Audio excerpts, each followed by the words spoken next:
Universo Épico no ar, e no programa de hoje a gente vai fazer uma viagem no mundo dos insetos e também conhecer o corpo humano, então não saia daí porque o programa começa agora.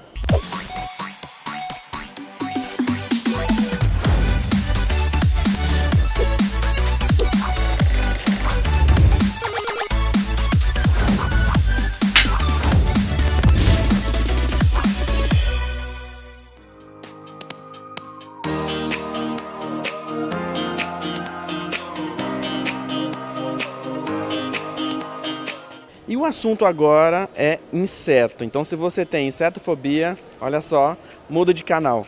Melhor, não muda não, porque o papo vai ser interessante. O Daniel, que é taxidermista, ele já está aqui do meu lado. E ele vai falar algumas curiosidades, né? A gente vai relacionar aí esses insetos que tem aqui na exposição com alguns heróis. E vamos descobrir se é só ficção ou se o cara que criou, né, o herói, bebeu da fonte, né, da realidade. Daniel, então conta pra gente. Aqui atrás a gente tem dois tipos de lagartas, né? Tem uma que tem mais, essas são cerdas? Certo. O que é isso? Aqui nós temos duas lagartas de palmeiras, que é as cerdas lisas, e nós temos essa amarela, que são lagartas de mariposa. A diferença delas é que as que têm a cerda, que são a de mariposas, elas podem ser venenosas, ou seja, podem causar através dos pelos urticantes, ela traz como se fosse uma seringa, esses pelos, e aí ao contato com a pele da pessoa, ela pode liberar uma secreção, uma substância tóxica que pode fazer mal. Então existem algumas espécies, como a lagarta de lonômia, que nós chamamos de lonômia, e essa tigrinho, essas lagartas são altamente venenosas e elas podem causar até um óbito humano, acidentes graves. A lagarta de palmeira é uma lagarta de borboleta, então é uma lagarta, ela não é venenosa, é uma lagarta do bem, né, digamos assim. E a lagarta amarela também ela é do bem, né? Da lagarta que tem essas cerdas e veneno, seria um mecanismo de defesa dela? Sim, é um mecanismo de defesa. Então nessa fase larvária do animal, ela criou essa secreção que é para evitar que outros predadores venham se alimentar dela. E aí quando ela vira uma linda borboleta, né? No caso dessa lagarta que tem cerdas, ela vira a mariposa e a outra, ela vira a borboleta, né? E a borboleta, ela tem aí um mecanismo também de defesa ou não? Não, o mecanismo de defesa dela é o mimetismo, né? Que seja, ela se transforma, a coloração dela se transforma no tronco, parecida com a do tronco, para evitar que o predador venha comer, porque ela não tem uma autodefesa, assim, seja, uma luta, uma maneira de brigar, né?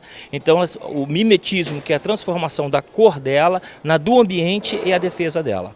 Vamos esclarecer agora então um mito, né? Que diz que quando você toca na asa da borboleta pode te deixar cego. Isso não é verdade, né? Não, não é verdade. O que pode acontecer é que cada ser humano tem um tipo de alergia. Você pode ser alérgico a um determinado tipo de pólen ou um tipo de poeira, e isso pode causar uma irritação nas narinas, nas vias aéreas, e se você tocar nisso e colocar no olho, isso pode causar uma irritação, mas que vá acontecer por você olhar ou por você tocar, simplesmente não. Olha só, conhecemos então alguns personagens do filme Vida de Inseto, né? Sim, nós temos alguns personagens interessantes e aí você pode correlacionar, né, esses animais com esses nossos heróis. Vamos fazer o seguinte então, ainda sobre animação, né? A gente tem aqui atrás o Louva-a-Deus, que é um dos personagens do filme Kung Fu Panda, né? E esse inseto aqui, ele é parente do gafanhoto? E quais são as diferenças entre um e o outro? Sim, eles são primos, né? Mas a diferença é que o gafanhoto, ele é um inseto que se alimenta de plantas, né?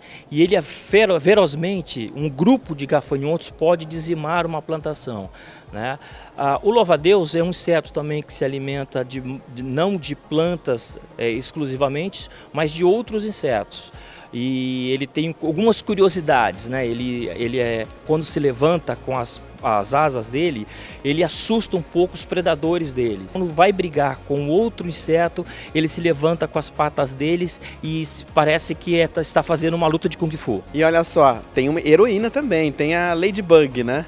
Sim, a Ladybug parece com aquela coloração avermelhada e preta dela, parece com a nossa joaninha, né? É um inseto extremamente dócil, ele é bem pequeno, mas ele é bem visível, aquela cor dele. E a joaninha, ela tem uma característica que ela é importante pelo controle biológico. Ela se alimenta de outras pragas, como pulgões, como a lagarta da laranja. E ela é importante por isso. Então, num ambiente, numa cultura, muitas das vezes os criadores gostam de ter a joaninha, porque ela vai ajudar que você não precise utilizar outros controles químicos, né? Com a joaninha, ela vai ajudar a terra a ficar numa boa qualidade, a plantação também. Então, a Ladybug, que tem aquela cor da joaninha, né? Ela parece muito, então essa relação, ela voa, né? A joaninha voa, a Ladybug também, e tem aquelas ações muito rápidas. E a joaninha, ela apesar de ser bonita, ela é um predador, se alimenta ferozmente dos pulgões. Olha só, e deixa eu perguntar, ela tem a asa, a gente não consegue ver porque ela fica guardadinha naquela carapaça, né? Essa carapaça seria um escudo porque ela é bem resistente, né? Ela é bem resistente. Logo que ela se transforma também, a joaninha, por ser um inseto do artrópode, também ela tem a fase de ovos, depois ela se transforma numa larva, que é uma lagartinha, e depois em pulpa, e depois ela sai o adulto, né? Sai voando o alado. Nessa fase de pulpa para o adulto, as asas dela são bem molinhas. Logo que ela sai do casulo, ela espera alguns segundos para endurecer. Aí quando endurece, as asas ficam embaixo dessa carapaça, é uma proteção dela contra o predador, porque ela é bem pequenininha, né? Mas apesar dela ser bem pequenininha, ela é bem feroz. Já que você tocou então no assunto de adulto, né? Vamos falar então do besouro verde, né? Nós temos aqui na exposição uma réplica, né, do besouro. Também é parente da joaninha? Chega a ser ali uma espécie de besouro ou não? Eles são muito diferentes. Eles são diferentes, eles pertencem ao mesmo filo, né, artrópode, mesmo grupo, mas são distantes, são parentes bem distantes. O besouro, ele tem aquela actina, aquela carapaça bem dura, né? É um inseto do bem, ou seja, ele se alimenta, alguns deles por folhas, outros por terra, né? Se ele gosta de viver embaixo da terra, e de raízes de outras plantas. Voam também, né? Fazem um voo bem grande, e o besouro, ele tem por ser ao lutar com outro macho ou fêmea, ao disputar, ele tem uma luta bem dura, e eu acho que o besouro, ele puxou um pouco por essa carapaça, né? O besouro verde, ele puxou por essa carapaça e por esse poder que ele tem de poder lutar. Acabou de estrear no cinema, né?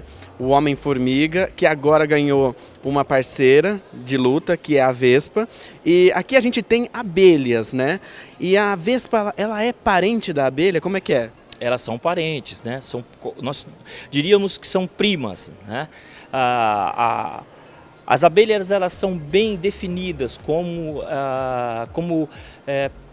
grupos, né? Como sociedades bem definidas, elas têm um grupo bem definido. A Vespa também tem o grupo dela definido, a colmeia dela, ou seja, onde elas ficam, e elas são também, gostam de ferroar, né? Tem um pouco de veneno, que é a defesa dela. E a Vespa do filme, né? Eu tive a oportunidade de ver, ela é bem rápida, como uma Vespa, que é bem rápida também, voa e tem uma força incrível ao lutar, né? Ao tentar defender a sua colmeia e o seu casulo, e ao buscar o seu alimento, a fonte do alimento. Agora a gente vai falar sobre um predador que também está aqui na exposição, que é a aranha, né? E a gente tem o Homem-Aranha. Então eu queria que você me contasse quais são as características, né, semelhantes do personagem do cinema com o aracnídeo na vida real, né? Porque o personagem, ele tem um senso, né, o senso aranha, né? Isso é realidade ou é mentira? A aranha de verdade, ela tem também esse sentido? O sentido, a aranha, os sensores da aranha, eles são um pouco diferentes do que o Homem-Aranha tem, né? O Homem-Aranha, ele percebe o sentido de que algo está acontecendo em volta dele. A aranha, o aracnídeo, ela tem nas suas patas, ela tem sensores nas suas patas, que ela percebe, vai tateando aonde ela vai tocar, né? Seja uma folha, seja na terra, seja a busca de um outro alimento. Então ela percebe através de seus sensores os pelos da aranha, que são bem altos, né? E esses sensores ela coloca e ela, ao perceber, ela vai atacar para se defender ou em busca do alimento. Então o Stan Lee, que é o produtor do Homem-Aranha, ele bebeu na fonte verdadeiramente desses sensores que a aranha tem, né? E trouxe isso para o herói, né? O Homem-Aranha. E a teia, né? A teia também é tão resistente. No filme mostra que ele consegue, né, pular de prédios, né, através da teia dele. Sim, ela é bem resistente. Muitas das vezes ela é usada para a captura de um outro alimento, né? As aranhas, elas têm a sua teia como forma de captura e como forma de defesa. E muitas das vezes como forma de jogar o seu lixo fora, né? Então é muito forte e pode... Pelo tamanho da aranha, as teias são muito fortes para que ela possa se utilizar, seja na captura ou seja na sua defesa. Daniel, resumindo então, os produtores, escritores, roteiristas, eles se inspiraram de verdade na vida real, né? Nos insetos, nos aracnídeos. Então, aquilo que a gente vê no cinema, aquilo que a gente vê na ficção, tem aí um pezinho de realidade, né? Sim, porque dentro da biologia nós temos, na natureza, digamos assim, ela tem, se você for buscar ao estudar de cada um desses animais, você vai ver que eles se defendem, ele busca a sua alimentação, eles se preparam para a luta e eles têm, nesse sentido da metamorfose, que é a troca, que é a muda das suas carapaças, buscando uma vida melhor, né? Então acho que a busca dos escritores que através desses animais ajuda a esclarecer inclusive aquilo que acontece com os insetos. Então é óbvio que eles bebem na fonte, eles vão estudar, buscam informações com os nossos técnicos, com os biólogos, com as pessoas que trabalham com isso e vão utilizar isso no seu desenho e nos seus filmes. E para nossa sorte, eles não são desse tamanho, porque se fossem, né, a gente queria ser predado por eles, né? Sim, para você ter uma ideia, uma joaninha ela tem de 3 a 5 centímetros, quer dizer, então é bem pequenininha, então você tem, chega a ser um predador voraz, comendo as suas pragas, os seus alimentos, mas graças a Deus eles são pequenininhos e dá para a gente se defender bem.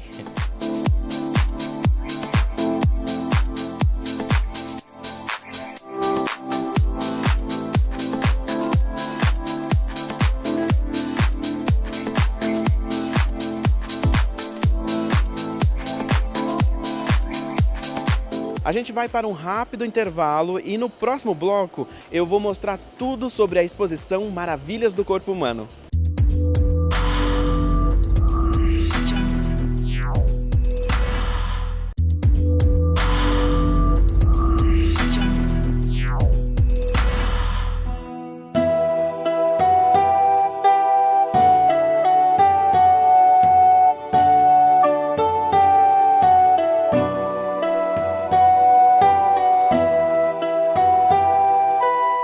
Universo Épico vai conversar agora com Suderlan, ele que vai explicar pra gente, né, sobre a exposição.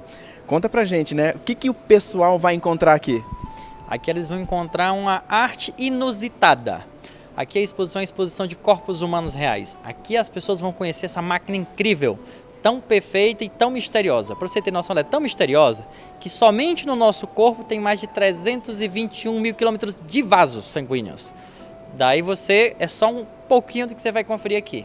Aqui o público vai ver desde a fase fetal até a fase adulta, passando por todos os órgãos, todos os sistemas, vendo algumas patologias e descobrindo o interior do nosso corpo.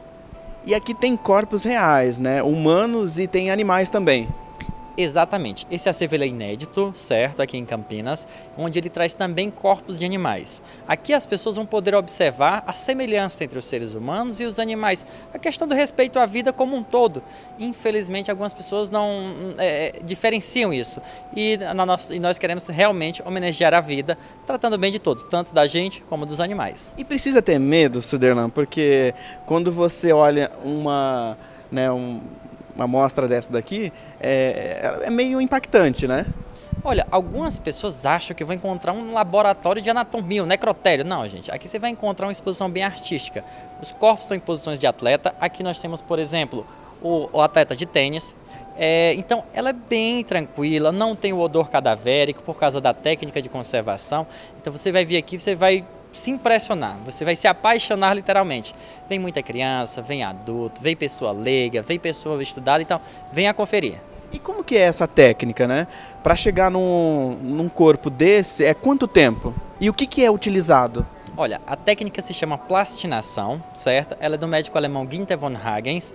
De forma simples, disseca-se o corpo, ou seja, retira a pele, a camada gordurosa para ver a estrutura interna. Banha-se na acetona absoluta, que é 100%.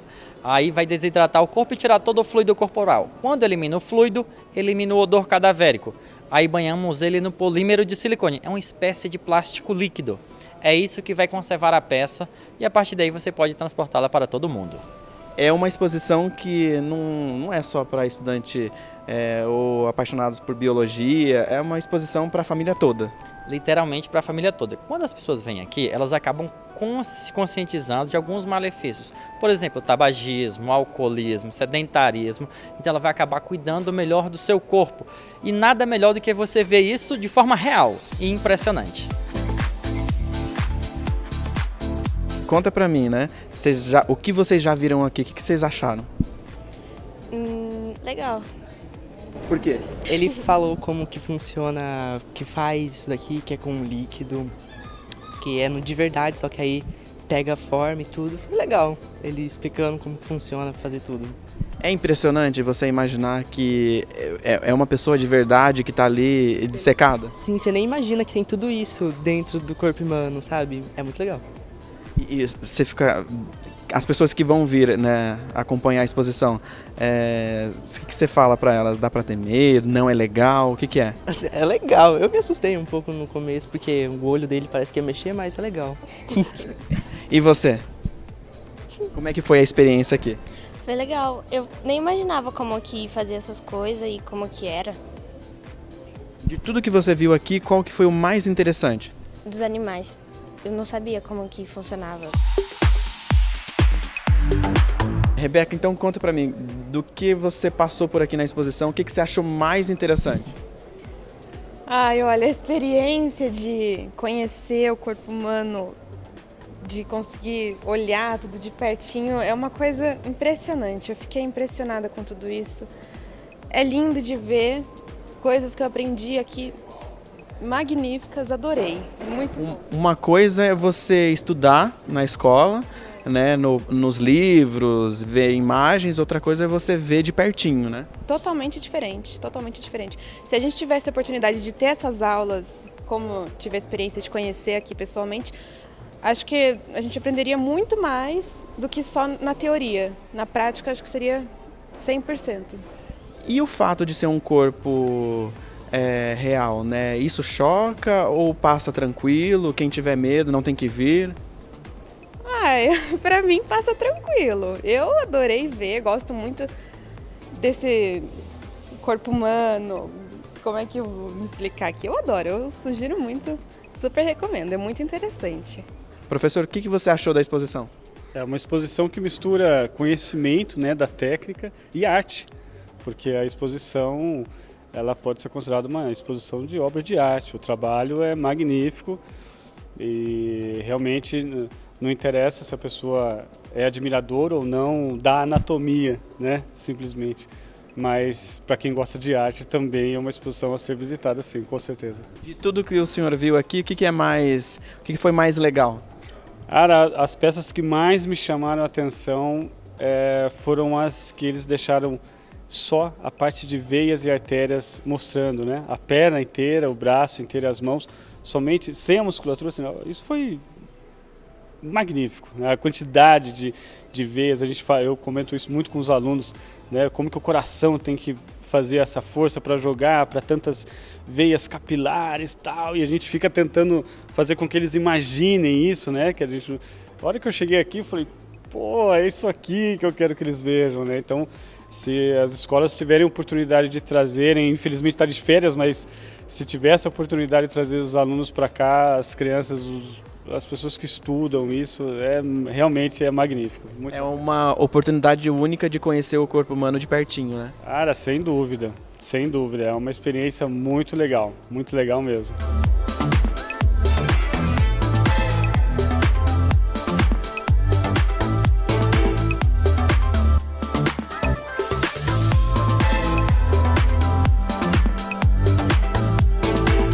E agora eu vou conversar com o Júlio, ele que está acompanhando a exposição desde Maceió, ele que é formado em fisioterapia, né? E gosta dessa área. Vocês podem observar nesse corpo aqui, por exemplo, o princípio de escalonamento, visto que o corpo ele é regido sobre diversos princípios, e um deles seria o princípio de escalonamento, onde você pode observar a partir da pele os constituintes que estão situados abaixo dela, como por exemplo a gordura, que seria o tecido celular subcutâneo, o músculo, até chegar ao osso, que seria uma das estruturas mais profundas. E Júlio, esse corpo ele é famoso, né? E por que ele é famoso? Porque, como vocês podem observar aqui na explicação dessa placa, ele esteve no filme, né, Cassino Royale, onde foi gravado dentro da própria exposição do corpo humano. Que é o Cassino Royale 007, né? Então teve uma cena e aí nessa cena o corpo aparece no filme. Perfeitamente. Então diversas cenas do filme 007 foi gravada dentro da própria exposição do corpo humano. E me conta uma coisa, né? De toda a exposição, da variedade que tem aqui, qual é a que você mais gosta? Eu tenho mais afinidade e eu gosto mais da parte do sistema nervoso, que de fato é esse segmento da exposição.